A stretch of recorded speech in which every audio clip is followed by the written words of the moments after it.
unlocking a world of knowledge in an instant. Ready for today's quick insight? Cracking your joints doesn't cause arthritis.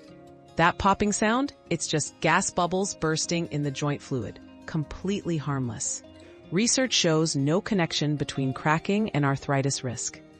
But if it ever causes pain or swelling, it's a good idea to check with a doctor. So cracking your knuckles might annoy others, but it won't damage your joints. Our quest for knowledge never ends. Thanks for being part of today's discovery. Subscribe, like, and share to join us on the next one.